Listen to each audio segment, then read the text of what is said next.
And one of the participants at the conference asked me if I would do a little work with him. So let's find out more about it. Welcome. Your first name is? Bob Bob Robinson. How can I help you today, Bob? Well, I'm having difficulty in self-hypnosis. I do not have the difficulty with my clients, but I have no empathy with them. I don't know what's happening because I have no ability to hypnotize myself, apparently. Well, what you just said was, there were a couple of statements there, true and false. You can't really be the most effective hypnotherapist unless you can hypnotize yourself, program yourself, and generate results from your subconscious mind. There is a film that was made by the British Broadcasting Corporation when they did a series on hypnosis a few years back. And they show a case history about a man who has a loss of speech, hysterical loss of speech,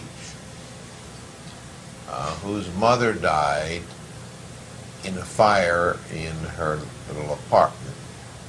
He feels guilty that he wasn't there, and in trance he is able to speak. The hypnotist is an English physician who is a past president of the British Society of Medical and Dental Hypnotists. This first film was done as a pilot film, and I saw it one night in London when I was there. I had tuned in because I had seen in the paper that a film on hypnosis. In this segment, he brings the patient's wife into the room, and he hypnotizes the man. He says, "Would you like to see him talk now that he's hypnotized?" And then he says, "You see, he can't hear me when I'm talking to you. He can only hear me when I talk to him." Now, every hypnotist that ever sees that film knows that that doctor has never been hypnotized, or he wouldn't have said that. The hypnotized subject hears everything because hearing is a mechanical process.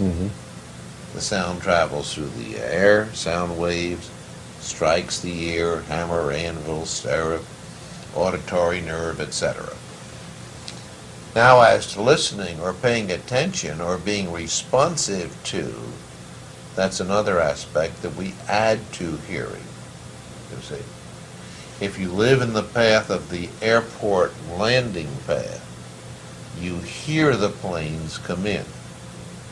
But after a few weeks of living there, you no longer are listening to them. You're still hearing them, but you're not focusing on them.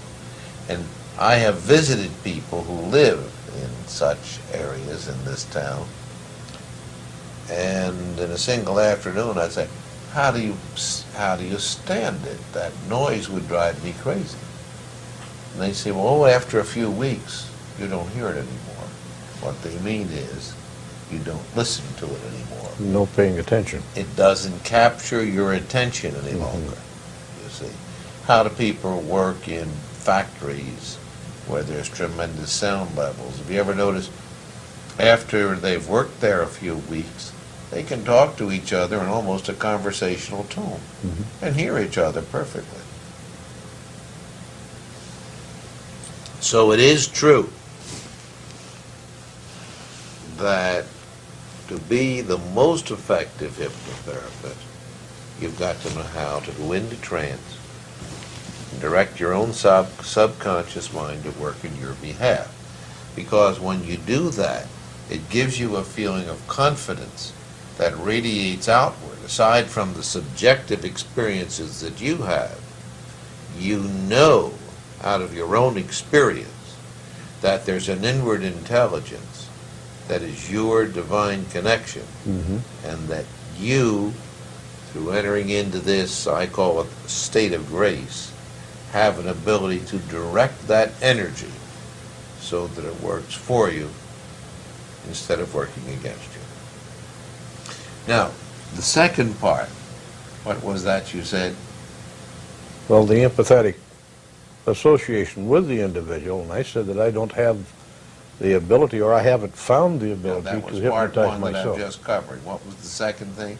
I said that's true and false. The second part was false. What was it? But I don't have the ability to hypnotize myself.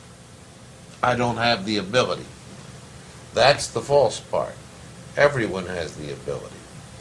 You see, the ability to go into your own subconscious mind is a natural ability. There's no such thing as a good subject or a bad subject.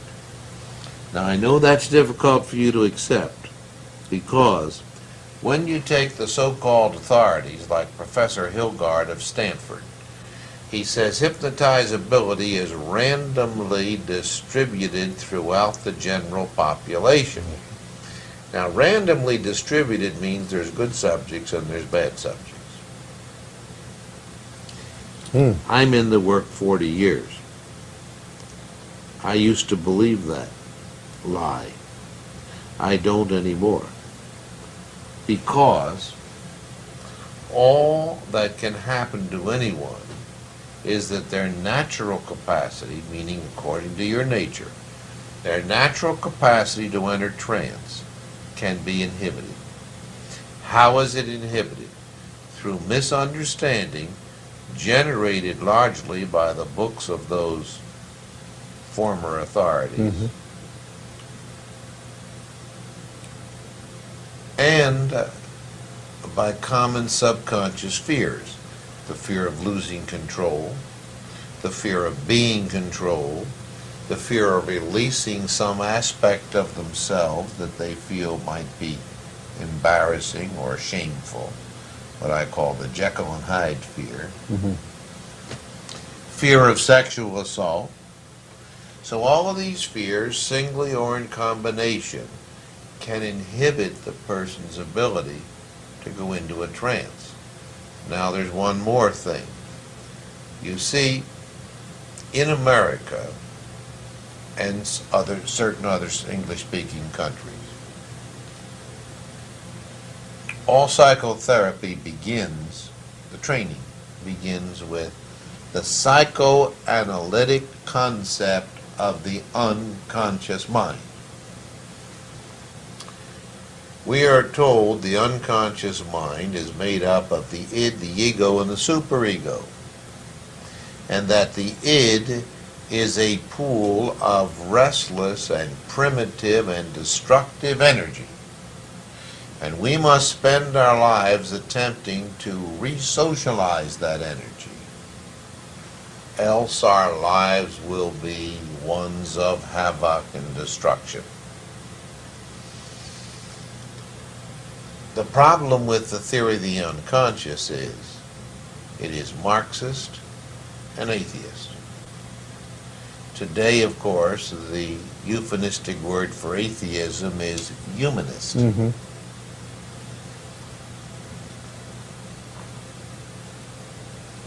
Because there is a refusal, an unwillingness, an inability to recognize the divine nature of the individual, and because the theory of the unconscious is used as a club to control the general populace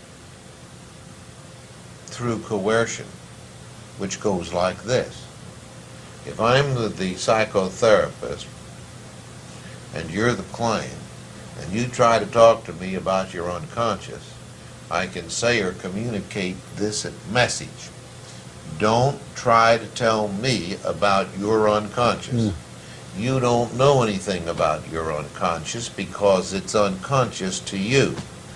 I studied about the unconscious and even had my own unconscious analyzed.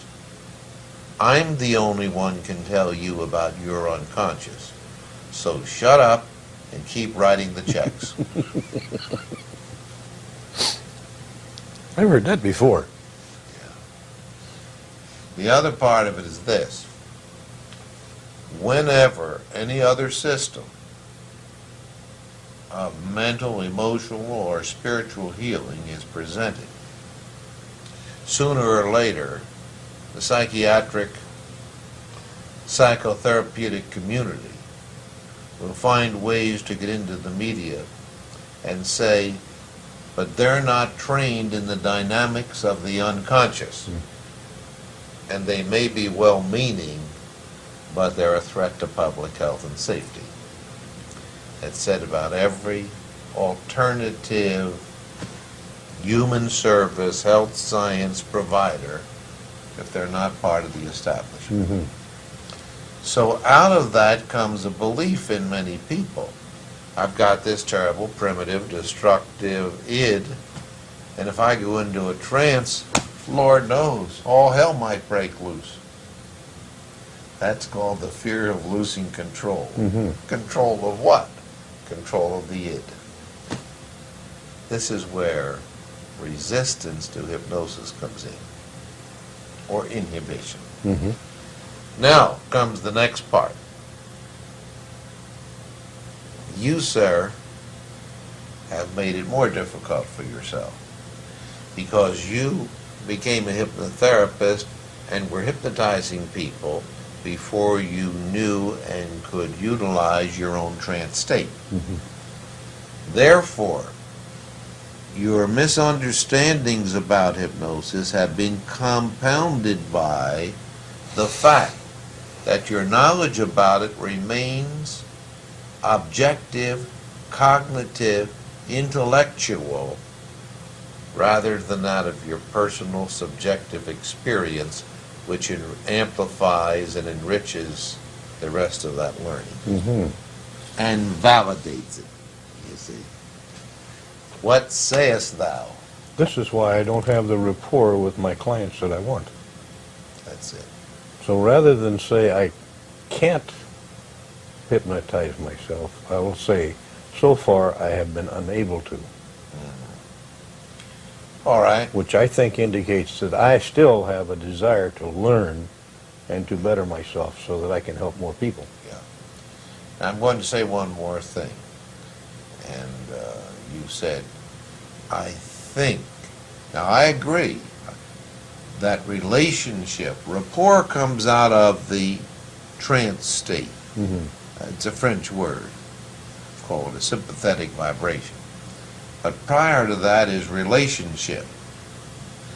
That is when you sit down with that person, as we're sitting here together now, can you quickly communicate to them that you're there because you believe it's your mission to be there and to give help based on your knowledge, understanding, your wisdom, and most importantly, your caring for them. That's called agape, or divine love. And that they're there because they ask your help. They want your help in that area of their existence, however small it may be. They feel helpless. How quickly can a relationship be developed that the client can overcome any subconscious fears, quickly have a feeling of trust sufficient to surrender, because that's what we ask for. That you surrender to your own inner being, which has its own protective devices, will not allow you to act against your own value system. In that surrender, and I think this is what you're really asking for, you come to recognize that you, sir, lack control. Rather than being in control, you lack control. Now, why do I say that? Because you can't relinquish control when you want to, Okay. in your own behalf, in your own desire, because you want to, because you need to. That's a person with control that can exercise it when it's appropriate and can relinquish it when you're appropriate. Mhm. I want to give you perhaps a man-to-man kind of illustration. In physical lovemaking, you don't consciously, intellectually direct yourself to have an orgasm. You allow it to occur. You get out of the way and you let your feeling self take over and take you where you want to go. In a similar way, not identical, but in a similar way, hypnosis is achieved in that same way. You get yourself out of the way and you let it take place. Now, the inhibition that I talked about, most hypnotists classify, based on books they've read, subjects as highly hypnotizable or medium or poorly hypnotizable or not hypnotizable. That's all pure foolishness. Absolute foolishness. Everyone is hypnotizable. And as a professional, it is my obligation to deal with your inhibitions, to penetrate them, to dissipate them, and to hypnotize you. Close your eyes, please. We're going to do a little exercise which can be quite revealing. I will give you the stem of a sentence, and then I want you to complete it. I will ask you to complete it perhaps a number of times.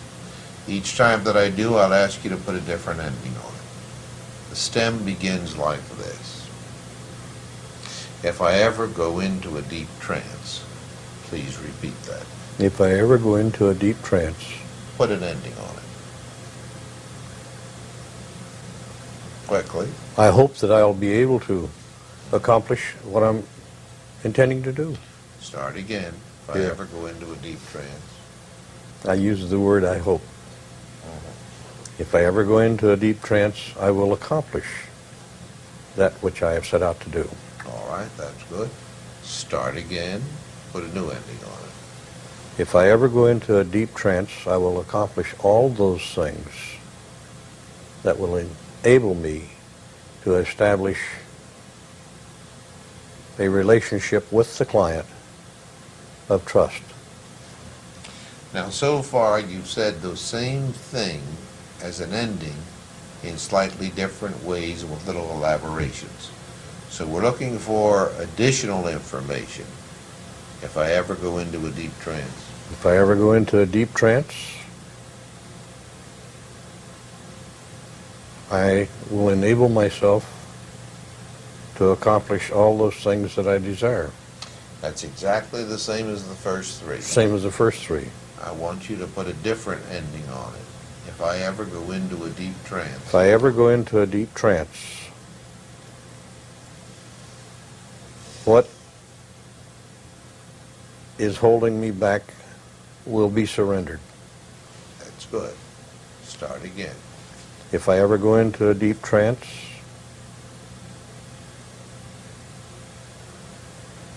my knowledge will increase. Good. Start again. If I ever go into a deep trance, my ability to aid and assist will be enhanced. Sounds very much like the first four. Here we go. Start again. If I ever go into a deep trance,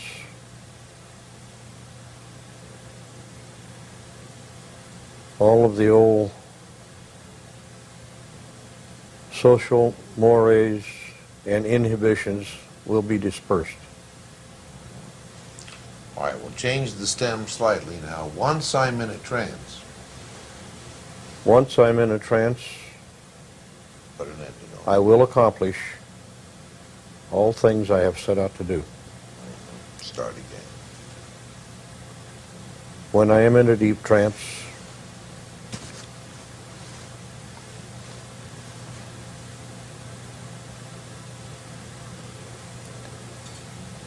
I will have accomplished that which I set out to do. Here I'm level, same level. I'd like you to tell me what is the key word or thought that you continually express with a high degree of frequency. Relationship. No. Accomplish. Accomplish. Okay. Now, if we take that as a key word and flop it over on the other side of accomplish, and we take the antonym, what is it? Failure. Exactly. So then, Afraid of failure. yeah, you have now identified your greatest fear. That's a big step, isn't it? Now say it so you can hear it. I have identified. Say, I know that I have been afraid of failure. I know that I have been afraid of failure. Good, now we have a starting point. Is that true or false? It's so true. It's true. It just came out like a blaze of light. All right. Fear of inability to accomplish. Exactly. You have defined it exactly. Now I'd like you, with your eyes remaining closed, to just let that fear of inability to accomplish, fear of failure, to start tracking in your mind. Does it relate to any lifestyle, any patterns, any scripts, any systems, any traditions in your family, anything at all that comes to mind? I'm afraid I'll fail. I'm afraid I'll fail because I have been a failure in the past at many things.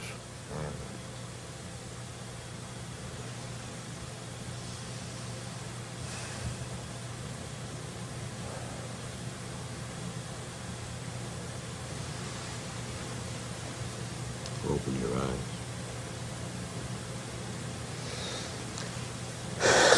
Your eyes are very moist. There's a lot of feeling up in them right now.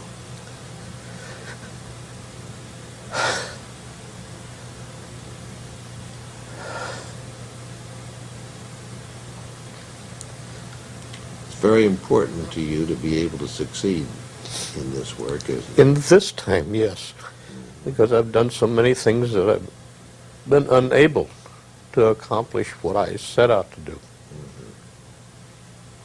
Even my marriage is a failure. Can you say, much of the time I feel I'm a failure? Much of the time I feel I'm a failure. Is that true? Yes, definitely.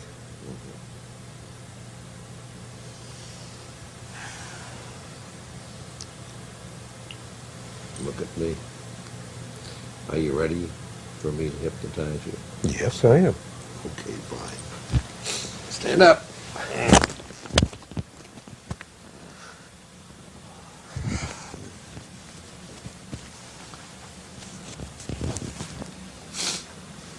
Just stand in here a little closer to me. Pull your feet together, if you will. Sit! Turn loose now. Relax. Let a good, pleasant feeling come all across your body. Let each muscle and nerve begin to grow loose and to limp and so relaxed. The more I rock you, the deeper into hypnosis you're going. I'm going to count from 10 down to 1. As I do, with each number I count, you feel yourself drifting to a much deeper level of hypnotic relaxation and slumber. Number 10. Every muscle and every nerve is loose and limp and relaxed, and you feel good. 9. You're relaxing more. with each easy breath that you take. 8, drifting down calmly, quietly, easily, and gently. 7, it's such a comfortable feeling to feel so secure. Number 6, and to know that you're gaining the control now that you've sought for such a long period of time. Number 5, when I reach the count of 1, I'm going to say the word sleep deeply. You'll then be aware you're much deeper than ever before. Number 4, drifting down calmly, quietly, easily. Number 3, when I say the word sleep, I do not mean the kind of sleep that you sleep at night. I am referring to a very pleasant state of mental and physical relaxation that you are experiencing at this very moment. Number 3 and 2, on the next number I'll give the signal. Now get ready. Now number 1, sleep deeply. Now you're deeply relaxed and you feel good. And we're going to establish some signals for you so that you can learn to produce trance for yourself when you want to. I'm going to count to 3. At the count of 3, only your eyelids open. Before we do that, let me change my direction slightly. I'm going to count from 5 down to 1, and as I do, your eyelids lock so tightly closed, the more you try to open them, the tighter they're locking closed. 5, eyelids pressing down tightly. 4, pressing down, sealing shut. 3, sealing as if they were glued. 2, they're locked. The more you try to open them, the tighter they're locking closed. 1, now try to open your eyelids. Satisfy yourself they're locked closed. That's good. Now you've done it. You can relax, let your head drop forward, and go much deeper. And you see how your subconscious mind now is open and highly responsive to good and powerful and positive suggestions, instructions, and directions. I'm going to count from 1 to 3. At the count of 3, only your eyelids open. When your eyelids open, I'll look straight at you and I'll say 2 words. The words are sleep now, and I'll snap my fingers like this. On the finger snap, you'll let your eyelids close down and you'll go deeper in sleep. Even deeper than you are at this very time. At the count of 3, you'll let your eyelids open. I'll look straight at you. I'll say 2 words, sleep now. I'll snap my fingers, and you'll let your eyelids close down, and you'll go deeper in trance, even deeper than you are right now. At the count of 3, then, eyelids open. 1, 2, 3, opening, sleep now. Close them down and go deeper. Each time I say those words, sleep now, and snap my fingers, your eyelids close down, you go deeper into hypnosis. Again at the count of 3. 1, 2, 3, opening, sleep now. Close them down and go deeper. That's good. That will always be your signal. When I say those words, sleep now, and snap my fingers, your eyelids close down, you go deeper in sleep. Now I'm going to pull you slightly here on the right side. Let your right foot take a half step forward. That's good. Again at the count of 3, only your eyelids open. I'll say those words, sleep now, and snap my fingers, and your eyelids close down, you go deeper in sleep again. 1, 2, 3, opening, sleep now. Close them down and go deeper. Each time I say those words, sleep now, and snap my fingers, your eyelids close down, you go deeper in sleep. Again, 1, 2, 3, opening, sleep now. Again, 1, 2, 3, opening, sleep now. And again, 1, 2, 3, opening, sleep now. That's good. And again, 1, 2, 3, opening, sleep now. You're beginning to understand the nature of response. And now, I'm going to ask you to take 2 steps backward until you feel the edge of the chair against the back of your legs. Do it now. That's fine. Now prepare to sit. That's good. And now you're comfortable in the chair. Let your arms grow limp, just like a rag doll. I'm going to raise your right arm, and I will raise it by grasping your thumb. As I raise your arm, let all of the weight of your hand and arm limply hang between my fingers. Then when I drop it, let it drop like a wet rag dropping to the floor, a wet washcloth just plopping to the floor. All right, I'm grasping your thumb. Now I'm lifting your arm. That's fine. As I drop it, let it fall just like a wet washcloth falls to the floor. And when it touches your body, send a wave of relaxation from the top of your head all the way down to the very tip of your toes. And when you do that, you'll double your present level of relaxation. That's fine. Drop it down and send that wave of relaxation from the top of your head to the very tip of your toes. I'm going to raise your left hand and arm in the same way, and once again by grasping your thumb. Let all of the weight hang limply between my fingers, all of the weight of your hand and arm. And when I drop it, send another wave of relaxation from the top of your head to the tip of your toes. Let it drop like a wet washcloth dropping to the floor. Now send that wave of relaxation all the way down to the very tip of your toes. Now you've relaxed your body. I'm going to show you how to relax your mind. In a moment, I will tap your forehead. When I do, I want you to begin counting backward aloud in this manner. You will count 100 and then say, deeper asleep. 99, deeper asleep.